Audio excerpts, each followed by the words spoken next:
Commander Jiwan had been staring at the same empty screen for 3 hours now, and the silence was starting to make her skin crawl. The tactical display that normally buzzed with thousands of signals from Earth showed nothing but black space, dotted with stars. She rubbed her tired eyes and checked the equipment again, hoping to find some explanation for what she was seeing. "Still nothing?" asked Captain Minho as he walked over to her station, carrying a steaming cup of coffee that smelled like burnt metal. The reconnaissance division had been running on synthetic caffeine for weeks, and everyone was starting to show the strain. "Complete radio silence," Jiwan replied, tapping the screen with her finger. "No communication signals, no data transmissions, no emergency beacons. It's like someone just turned off a switch and Earth stopped existing." Minho set down his coffee and leaned over her shoulder to look at the display. "Equipment failure," he said with the confidence of someone who had seen 1,000 technical glitches in his 20-year career. "Those old monitoring arrays are always breaking down. Earth barely shows up on our priority maintenance lists anyway." But Jiwan wasn't convinced. She pulled up the historical data and showed him the patterns. "Look at this, sir. For the past 50 years, Earth has maintained steady communication traffic. Weather reports, colonial supply requests, routine administrative chatter. Then yesterday at 14:30 Galactic Standard Time, everything just stopped. No gradual decline, no system warnings, no final messages, just silence." The captain adjusted his uniform collar, a nervous habit he'd developed during his years in the Imperial Navy. "Earth is a backwater planet, Commander. They've got maybe 8 billion people on a world that most of the galaxy forgot about centuries ago. If their communication grid went down, it's probably because they couldn't afford to maintain it properly." Their conversation was interrupted by the arrival of Admiral Kyung-soo, whose heavy footsteps echoed through the monitoring station's metal corridors. The Admiral was a tall man with graying hair and the kind of presence that made junior officers stand up straighter without thinking about it. "Status report," Kyung-soo said, though his tone suggested he already knew the answer wouldn't be good. "Earth has gone dark, sir," Jiwan reported. "Complete communications blackout for the past 18 hours. Have we sent reconnaissance probes?" "3, sir. The first one entered the Sol system yesterday evening and was scheduled to report back. Within 6 hours, nothing. The second probe was dispatched this morning with the same mission parameters. Also nothing. We launched a third probe 2 hours ago with emergency protocols and backup communication systems." Admiral Kyung-soo frowned. In his 30 years of service to the Galactic Empire, he had never seen an entire star system simply disappear from the communication networks. "Equipment malfunction?" Captain Minho nodded eagerly. "That's what I told Commander Jiwan, sir. Earth's technology is at least 2 centuries behind Imperial standards. Their communication arrays probably just broke down." But even as he said it, Minho felt a nagging doubt in the back of his mind. The Empire had monitoring stations throughout the galaxy, and while technical failures were common, losing contact with 3 separate reconnaissance probes was unusual. Ensign Da-hyun, who had been quietly working at her console in the corner, suddenly spoke up. "Admiral, I've been reviewing Earth's colonial records." She was young, maybe 25, with the kind of eager intelligence that made senior officers either appreciate her or find her annoying. "Earth has active settlements on 47 worlds across the Outer Rim territories. Should we attempt to contact them for information about the homeworld situation?" Admiral Kyung-soo considered this for a moment. The Outer Rim colonies were scattered across thousands of light years, most of them small farming communities or mining operations that required minimal Imperial oversight. If something had happened to Earth, the colonies might have valuable information. "No need," he finally replied, though uncertainty crept into his voice like ice water in his veins. "Whatever happened to Earth, it's contained to their system, probably a solar flare or some other natural phenomenon that knocked out their technology. The colonies operate independently anyway." But as the Admiral spoke these words, he couldn't shake the feeling that he was missing something important. The Galactic Empire had ruled over millions of worlds for 3,000 years. They had survived wars, rebellions, natural disasters, and political upheavals that would have destroyed lesser civilizations. In all that time, They had never simply lost contact with an entire planet without explanation. Commander Jiwan continued monitoring her instruments, watching the empty space where Earth's signals should have been. Something deep in her gut told her that this wasn't a technical malfunction or a natural disaster. This felt deliberate, planned, like someone had carefully orchestrated Earth's disappearance from the galactic communication network. She didn't know it yet, but her instincts were absolutely correct. And in the coming days, the Empire would learn that Earth's silence wasn't the end of humanity's story. It was the beginning of something far more dangerous than anyone could have imagined. Lieutenant Sun Wu's office was barely large enough for 2 people, with stacks of reports covering every available surface. The fluorescent light above flickered occasionally, casting strange shadows across the paperwork that seemed to multiply every hour. He had been working for 16 straight hours trying to make sense of the chaos that was spreading across the galaxy like wildfire. Another one, he muttered, picking up a fresh report that had just arrived through the secure communication channel. His aide, Corporal Yuna, looked up from her own pile of documents with tired eyes. "What happened this time?" she asked, rubbing her temples where a headache had been building for the past 3 days. Sun Wu read from the official Imperial Incident Report, his voice growing more concerned with each word. Supply Convoy Beta 7 was completely destroyed while traveling through Sector 7. 23 Imperial transport ships gone without a trace. The escort vessels found nothing but empty space and debris scattered across a 10-kilometer radius. Yuna frowned and pulled out her tablet, scrolling through the growing list of similar incidents. "That's the 3rd major supply convoy we've lost this week. Before that, we had the administrative center on Kepler 442b that suffered total system failure during a routine inspection. And yesterday the mining operation on Ross 128 went completely dark in the middle of their shift change." "Coincidence?" Sun Wu asked, though his tone suggested he already knew the answer. Yuna shook her head slowly. 43 separate incidents across 22 sectors in just 18 days. The mathematical probability of this being random chance is basically 0. Someone is targeting Imperial operations with surgical precision. What made the situation even more disturbing was the pattern of the attacks. These weren't the desperate, chaotic strikes of desperate rebels fighting for survival. Every incident showed careful planning and intimate knowledge of Imperial procedures. The attackers knew exactly when supply convoys would be at their most vulnerable, precisely which systems to target for maximum disruption, and somehow managed to disappear without leaving any evidence behind. Admiral Tai-hyung stood in the command center of his flagship, studying holographic displays that showed attack patterns across multiple star systems. His years of military experience had taught him to recognize the difference between random violence and coordinated strategy, and what he was seeing now sent chills down his spine. "Computer, overlay all incident locations with known human settlement patterns," he commanded. The holographic display shifted, showing dots of light representing human colonies scattered across the outer rim territories. Almost every attack had occurred within 50 light-years of a human settlement, but the connections were subtle enough that it had taken weeks for Imperial intelligence to notice the pattern. "Sir," called out Communications Officer Minsu from his station across the bridge. "We've intercepted several transmissions between human settlements. They're using old encryption methods, but our codebreakers managed to decrypt some of them." "What do they say?" Minsu hesitated before answering. "The same phrase keeps appearing across multiple star systems, sir. Mother's lessons begin now.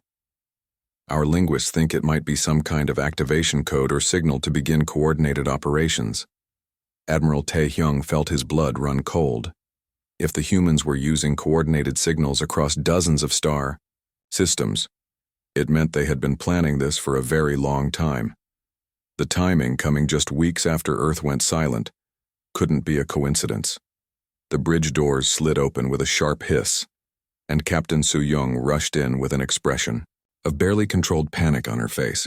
She had been coordinating patrol operations in the outer sectors, and her usual calm demeanor was completely gone. "Sir, we've lost contact with the 4th Patrol Group," she announced breathlessly. "They were conducting routine security sweeps near the human agricultural settlement on Proxima C.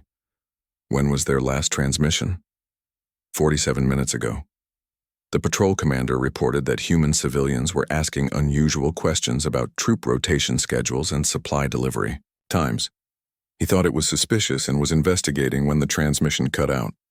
Admiral Taehyung felt something cold and heavy settle in his stomach like a stone. The 4th Patrol Group consisted of 6 heavily armed Imperial warships with a combined crew of over 3,000 trained soldiers. They didn't just disappear without a fight. Have we sent rescue ships?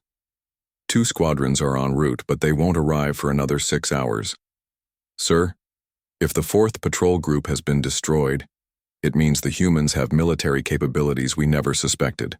The Admiral walked over to the tactical display and studied the locations of all the recent incidents. The pattern was becoming clearer now, and it terrified him. The humans weren't just attacking random targets, they were systematically dismantling Imperial infrastructure in specific regions, creating gaps in surveillance and communication that would make it easier to move undetected. This isn't random rebellion, Taehyung said quietly, more to himself than to his officers.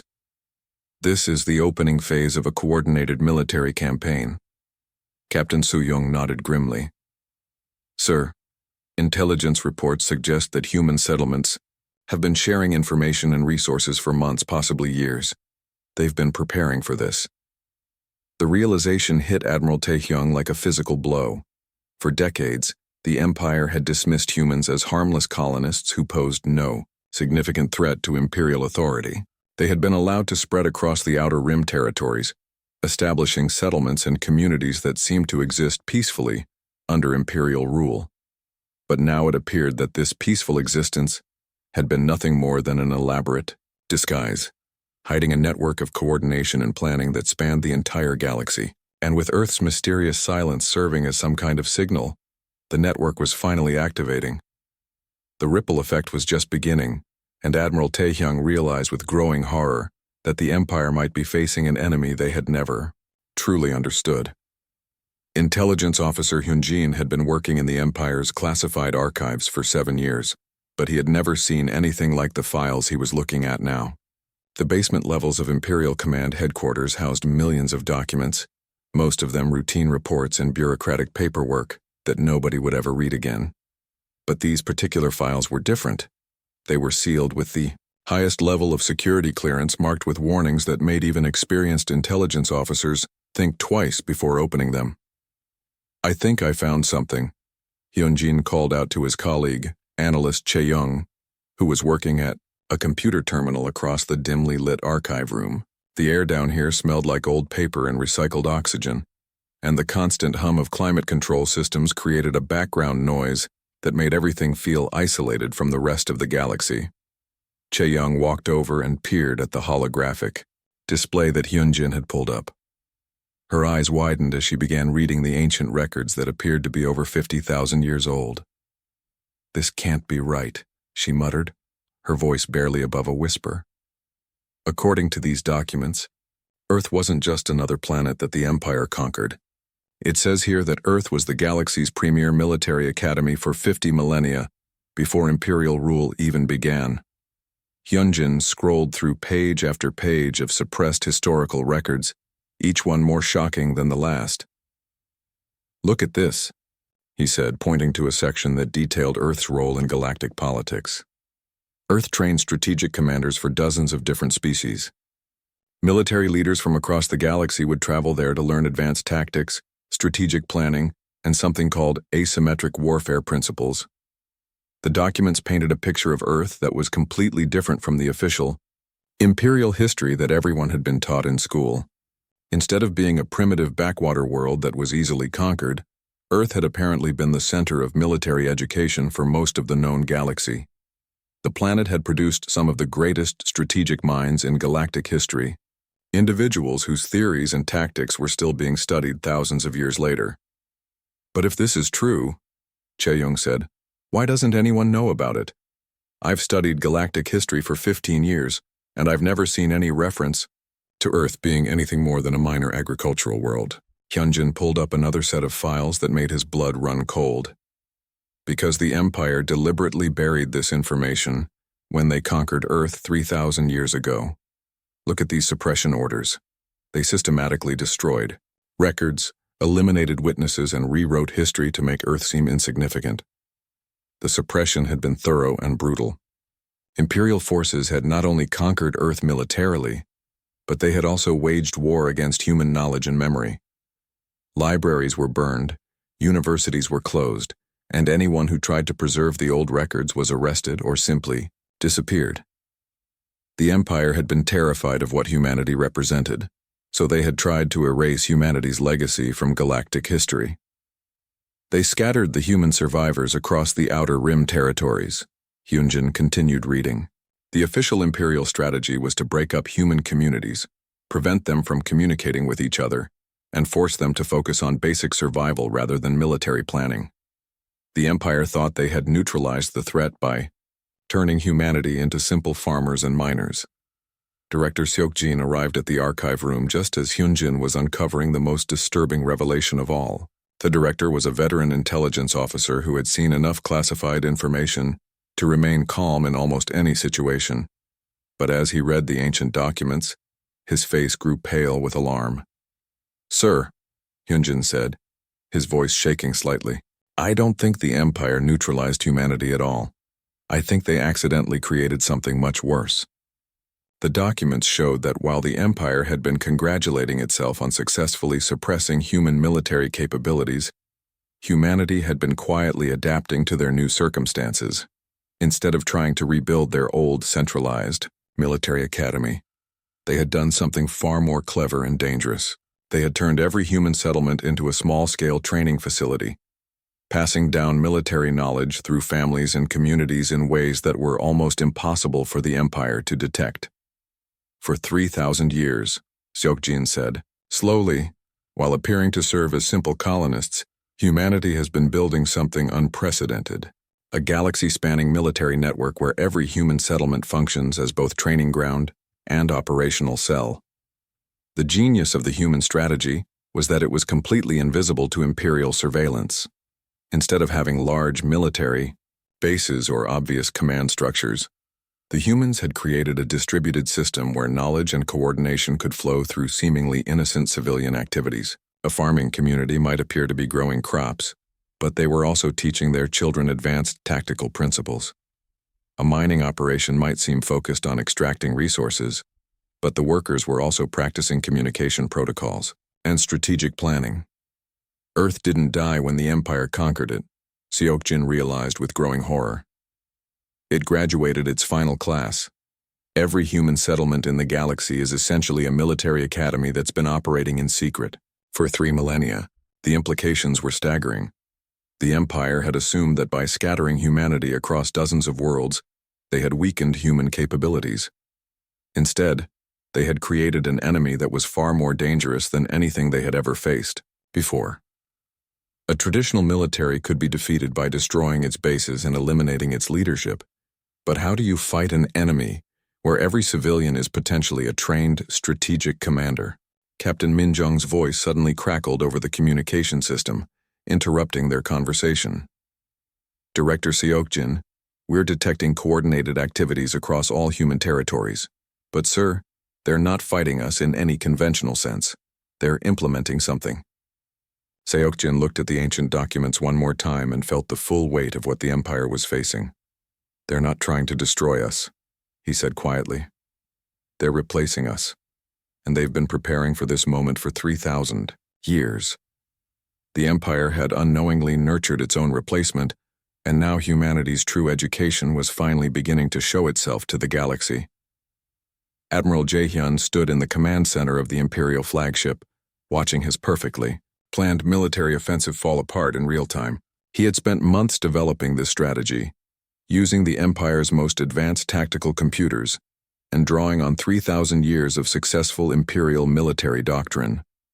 On paper, it should have been impossible for scattered human settlements to resist the combined might of the Imperial Navy's Third Fleet. But reality was proving very different from the battle plans. "Sir, we have a problem," announced Communications Officer Naeon from her station across the bridge. Her voice carried a note of confusion that made everyone in the command center look up from their displays. "What kind of problem?" Jae-hyun asked, though he suspected he already knew the answer wouldn't be good. "Transport Hub 7 is reporting complete mechanical failures across their docking systems. They can't launch or receive any ships. Hub 12 is experiencing total power grid problems that their engineers can't identify. And Hub 15? She paused, checking her information again. Hub 15's entire maintenance crew called in sick this morning. Admiral Jae-hyun felt his jaw clench. Those 3 transport hubs were critical to his offensive strategy. Without them, his fleet couldn't receive supplies, reinforcements, or even basic communication support. The maintenance crew? All of them? Mixed crews, sir, but... Naeon hesitated, clearly uncomfortable with what she was about to say. Our personnel records show that many of the workers have human ancestry from intermarriage over the centuries. Not full humans, but people with human grandparents or great-grandparents. The Admiral stared at the tactical display, watching his carefully planned attack routes turn red as critical infrastructure points went offline one by one. This wasn't coincidence. This was sabotage on a scale that should have been impossible to coordinate.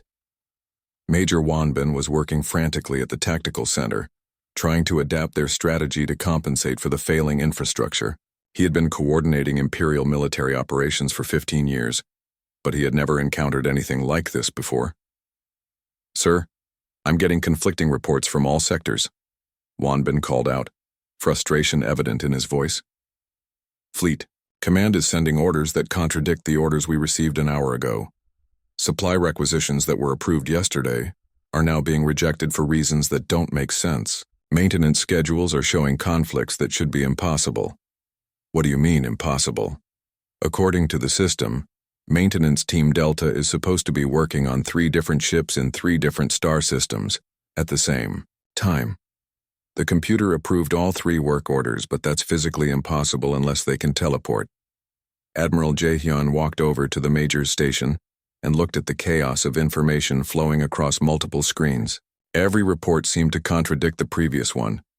Orders were being modified, canceled, and reissued faster than anyone could keep track of them. Supply ships were being redirected to wrong locations. Intelligence reports contained information that made no tactical sense. This isn't system failure, the Admiral realized with growing alarm. Someone is deliberately feeding false information into our command networks. Lieutenant Colonel Ji-hyo had been quietly analyzing the patterns of failure for the past hour, and she suddenly looked up from her workstation with an expression of horror on her face. "Sir, I think I understand what's happening," she said, her voice barely above a whisper. "They're not destroying our systems, they're revealing that we never actually controlled them in the first place." The command center fell silent as the implications of her words sank in. For 3,000 years, the Galactic Empire had prided itself on having the most advanced administrative and military systems in galactic history. Every supply request, every troop movement, every maintenance schedule was managed by sophisticated computer networks that were supposed to be impossible to compromise. But what if those systems had never really been under Imperial control? Commander Sungmin nodded grimly as more reports poured in from across the galaxy. "For 3 millennia, we thought we were ruling the galaxy," he said quietly, "but we were being managed by it." The horrifying truth was becoming clear. The Empire's own complexity had become humanity's greatest weapon, wielded by people who had spent generations learning every weakness in Imperial administration. While Imperial officers had focused on military strategy and political control, humans had quietly embedded themselves in the bureaucratic systems that actually made the Empire function. They weren't destroying Imperial infrastructure. They were simply stopping their secret maintenance of it. For centuries, human workers and their descendants had been the ones keeping Imperial systems running smoothly, fixing problems before they became critical, and ensuring that information flowed efficiently through the massive bureaucratic network that governed the galaxy. "Look at this," Major Wanbin said, pulling up personnel records on his screen. "The Imperial Transport Authority has over 2 million employees. 47% of them have some human ancestry. The Imperial Communication Network? 39%. The Supply Management Division, 52%. Admiral Jaehyun stared at the numbers with growing disbelief. Are you telling me that humans and human descendants have been running our empire for us? Not running it, sir, Lieutenant Colonel Jihyo corrected. Maintaining it. They've been the mechanics, the technicians, the clerks, and the administrators, who made sure everything worked properly, and now they've stopped. The genius of the human strategy was becoming apparent. Instead of trying to fight the empire directly, they had simply revealed how dependent the empire had become on their hidden labor. Every system failure was actually the result of human workers no longer covering up the empire's underlying inefficiencies. Every communication error was the result of human technicians no longer quietly fixing problems that Imperial officers never even knew existed. Sir, Communications Officer Neon announced, we're receiving reports from 17 different sectors. Imperial facilities are experiencing cascade failures across multiple systems. It's like someone pulled the plug on the entire empire at once. Admiral Jaehyun realized with growing horror that his military offensive had become irrelevant. You can't fight an enemy that has been secretly maintaining your own weapons for you. The empire wasn't facing a rebellion. They were facing the withdrawal of invisible support that had kept their civilization functioning for millennia. The humans had turned the empire's greatest strength, its complexity, into its greatest weakness. And they had done it so subtly that the empire never realized it was happening until it was far too late to stop.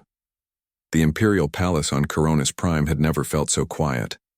Emperor Kangdae walked through the marble corridors that had once echoed, with the footsteps of thousands of officials, administrators, and military personnel. Now most of the offices stood empty, their occupants having simply stopped showing up for work over the past few months. The empire hadn't collapsed in dramatic explosions or epic space battles. It had just quietly stopped functioning, like a massive machine whose operators had walked away without saying goodbye. In the throne room, Emperor Kangdae sat surrounded by the few advisors who remained loyal to the imperial cause. The golden walls that had once symbolized the empire's eternal strength now felt more like the decorations of a museum, beautiful but ultimately meaningless reminders of power that no longer existed. I want answers, the emperor demanded, his voice echoing in the nearly empty chamber. How does an empire that has ruled the galaxy for 3,000 years simply disappear? Where are our fleets? Where are our administrators? Why are our communication networks routing messages to councils I've never heard of? General Yeji stepped forward, her military uniform still perfectly pressed despite the chaos surrounding them. She had spent the last 6 months investigating the systematic breakdown of imperial authority, and what she had discovered was more shocking than any military defeat. Your Majesty, she began carefully, humanity never intended to destroy us. They were maintaining us, using our infrastructure to secretly connect every oppressed species in the galaxy. The Emperor stared at her with disbelief. What do you mean, maintaining us? For 3 millennia, while we believed we were ruling, through strength and superior organization, humans and their descendants were actually the ones keeping our systems operational. Every time our bureaucratic processes broke down, human workers fixed them. Every time our communication networks failed, human technicians restored them. Every time our supply chains collapsed, human logistics specialists quietly reorganized them. Intelligence Chief Hoseok nodded grimly and activated a holographic display that showed the scope of human infiltration throughout the Empire. Earth went silent because their preparation was finally complete, Your Majesty. Every Imperial system, every communication network, every transportation hub, they've all been quietly modified over the centuries to serve a new purpose. The hologram showed thousands of connection points across the galaxy, linking species and worlds that had never been allowed to communicate directly under Imperial rule, while the Empire had maintained strict hierarchical control, preventing different species from coordinating with each other.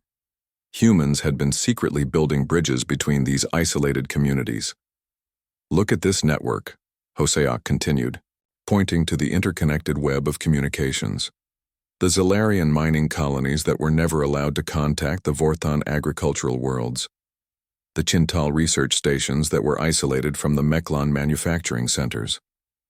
Humans working in Imperial administration, gradually modified our systems to allow these groups to share information and resources without our knowledge. Captain Subin monitored the transition from his position aboard one of the few remaining Imperial warships. His bridge crew had been reduced to half its normal size as officers and crew members quietly resigned or simply failed to report for duty. But rather than panic or anger, what he observed across the galaxy was an almost seamless shift toward new forms of organization. "Sir," reported Navigator Yujin, looking up from her communication console, "we're receiving coordination requests from 17 different species councils.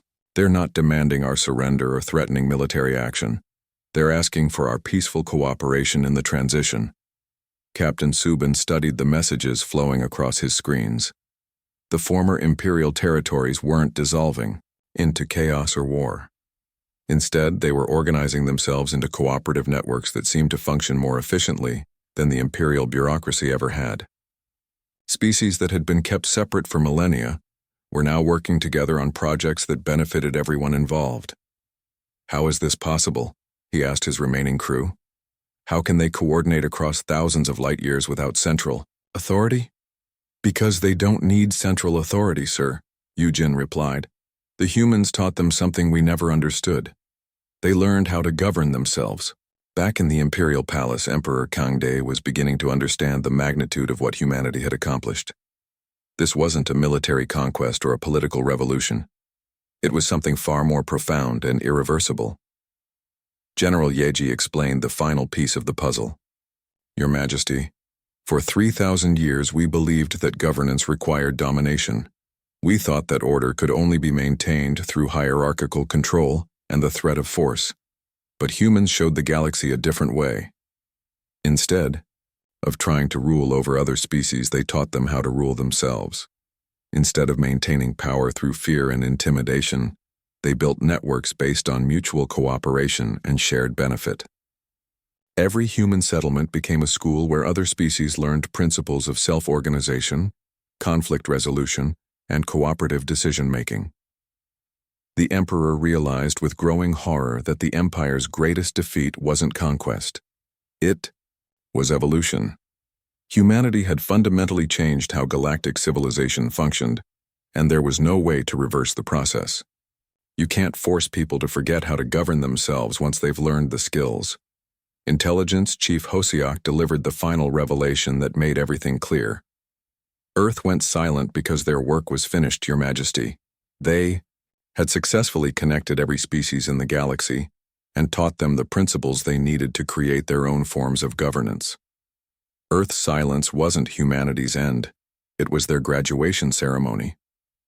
Across the galaxy, former Imperial territories were discovering that they could solve their own problems, manage their own resources, and resolve their own conflicts without needing Imperial oversight. The complex bureaucratic systems that had once seemed necessary for maintaining order were revealed to be obstacles that had been preventing more efficient forms of organization. Captain Subin watched from his bridge as the final Imperial communication networks were peacefully transferred to the new interspecies councils. "Navigator Yujin," he said quietly, "set course for the nearest council headquarters. I think it's time we learned how to participate in this new galaxy." The Empire had spent 3 millennia trying to control the galaxy through force and hierarchy. Humanity had spent the same 3 millennia teaching the galaxy how to control itself through cooperation and mutual respect.